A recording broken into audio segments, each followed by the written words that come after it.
अस्सलाम वालेकुम स्टूडेंट्स, कैसे हैं आप लोग। आज हमारा जो टॉपिक है वो है cell cycle. New chapter start हो रहा है। सेल साइकिल वो फिनोमेना होता है, जैसे कि हमने चैप्टर नंबर 4 के स्टार्ट में पढ़ा था सेल थ्योरी के पास्टुलेट के अंदर, कि सेल थ्योरी का एक पास्टुलेट था जिसमें बताया गया था कि जो नए सेल बनते हैं वो पहले से मौजूद सेल की डिवीजन से बनते हैं। तो यहाँ पे इस चैप्टर में हम पढ़ेंगे कि एक सेल कैसे डिवाइड होता है, अपनी मटेरियल जो उसके अंदर सेल ऑर्गेनेलिज मौजूद होते हैं, साइटोप्लाज्म वगैरह मौजूद होता है, उसको वो कैसे डिवाइड करता है। और डिवाइड करके एक सेल माइटोसिस एक प्रोसेस होता है जिसके ज़रिए से वो नए सेल में डिवाइड करता है, एक सेल को दो में डिवाइड करता है। अब जो सेल साइकिल होता है इसकी दो बड़ी फेजेस होती हैं, एक इंटरफेज होती है और दूसरी एम फेज़ है। इसको माइटोटिक फेज़ भी कहा जाता है।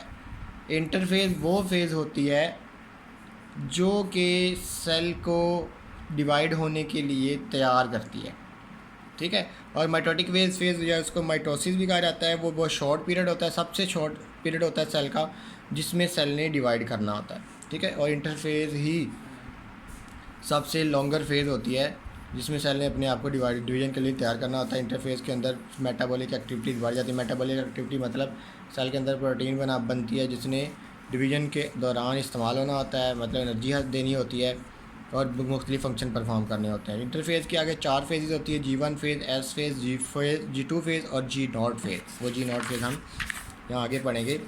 G1 फेज़ वो फेज़ है जिसमें जब एक सेल तैयार हुआ होता है तो उसके अंदर भी मेटाबॉलिक एक्टिविटी होती है। जो G1 फेज़ वो फेज़ होती है जिसमें सेल अपनी प्रोटीन सप्लाई बढ़ाता है, जिसकी वजह से उसके सेल ऑर्गेनेलिज डबल हो जाते हैं, जैसे माइटोकॉन्ड्रिया, राइबोसोम वगैरह, ये साइज में बड़े होते जाते हैं, ठीक है। बड़े इसलिए होते हैं ताकि क्योंकि उन्होंने एक सेल से दो में डिवाइड होना है, तो एक सेल में जो ऑर्गेनेलिज होनी है वही दो सेल में भी जाने हैं। अगर ज़्यादा होंगे, बड़े होंगे, तो ही डिवीजन ईजिली हो सकेगी। और एक ऑर्गेनेल जैसे सेल एक से दो में डिवाइड हो रहा है इसी तरह उसके ऑर्गेनेलिज भी तो एक से दो में डिवाइड होंगे ना, ठीक है। तो इसमें प्रोटीन सप्लाई बढ़ती है और सेल का साइज़ बढ़ता जाता है, ठीक है। और बहुत से एंजाइम्स बनते हैं जो कि नेक्स्ट जो एस फेज़ होती है उसमें क्रोमोसोम की डुप्लीकेशन के लिए इस्तेमाल होने होते हैं, ठीक है। तो जैसे कि यहाँ पे देखो लिखा हुआ है, typically interphase last about at least 90% of the total time required for the cell cycle. मतलब है कि जितना टाइम सेल का डिवाइड होने में लगता है उसका 90% जो टाइम है वो इंटरफेज में लगता है और 10% जो है वो बाकी एम फेज़ में लगेगा।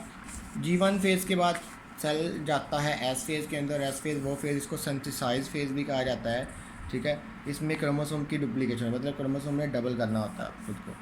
Each chromosome consist of 2, her chromosome एक से दो सिस्टर क्रोमाटिड में तब्दील हो जाता है, ठीक है।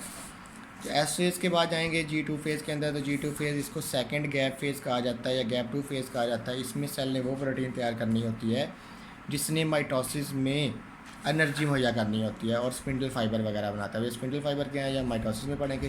स्पिंडल फाइबर में मैं थोड़ा सा आपको बता दूं कि जिसके ऊपर क्रोमोसोम ने जाके अरेंज होना होता है और डिवीजन में हिस्सा लेना होता है, ठीक है।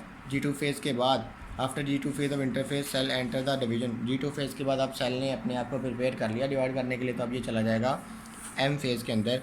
लेकिन बाद औक़ात कुछ सेल की कुछ करैक्टरिस्टिक्स होती हैं जिसमें एक दफ़ा सेल डिवाइड होता है फिर दोबारा कभी भी नहीं होता है। कुछ सेल ऐसे होते हैं जो परमानेंटली डिवाइड होते रहते हैं, जैसे कि हमारे बॉडी के सेल हैं। कुछ सेल जो होते हैं कुछ वक्त के लिए डिवाइड होते हैं फिर रुक जाते हैं, फिर उनकी डिवीजन नहीं होती है।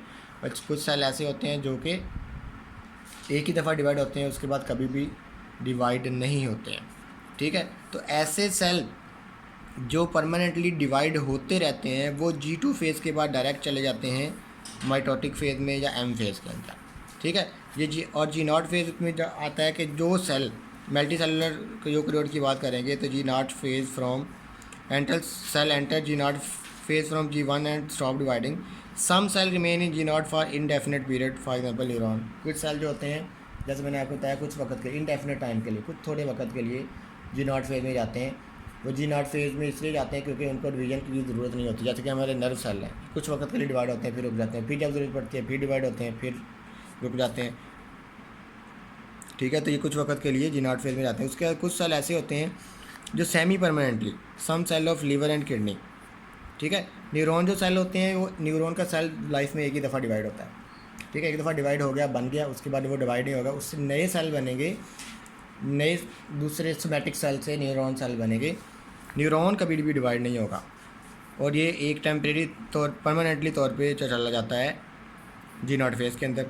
उसके बाद कुछ लीवर और किडनी के सेल होते हैं, कुछ सेमी परमानेंटली का भी मतलब है कि जब ज़रूरत होती है लीवर को या किडनी के सेल को, जब डिवाइड होने की ज़रूरत होती है तब डिवाइड होना शुरू हो जाते हैं। जी टू फेज़ से निकल के एम फेज़ में चले जाते हैं, जी नॉट फेज़ में, और जी नॉट से एम में चले जाते हैं। फिर जब उनकी ज़रूरत पूरी हो जाती है तो फिर वो जी नॉट में आ जाते हैं। Many cell do not clear G naught and continue divide throughout an organism life for example. और कुछ सेल ऐसे होते हैं वो throughout life G naught phase में नहीं जाते, बल्कि जी टू फेज़ से डायरेक्ट एम फेज़ में चलते रहते हैं, क्योंकि उन्हें हमेशा से ही डिवाइड होना होता है, जैसे हमारी बॉडी के सोमैटिक सेल हैं जिन्होंने हमारी बॉडी की ग्रो करनी होती है। यहाँ पे देखिए the event of cell cycle are ordered and direct cell are ordered and directional, that is each event occur in a sequential fashion and it is impossible to reverse the cycle. मतलब है कि cell cycle जो है वो एक directional unidirectional एक side reversible process नहीं है। मतलब एक दफ़ा डिवीजन हो रही है तो वो एक साल से दो में डिवाइड होता है। ये नहीं हुआ कि 2 साल मिलके तो दोबारा एक साल बना देंगे, ऐसा कुछ नहीं होता है। हमेशा सेल डिवाइड होते जाते हैं और आगे आगे नए सेल बनाते जाते हैं।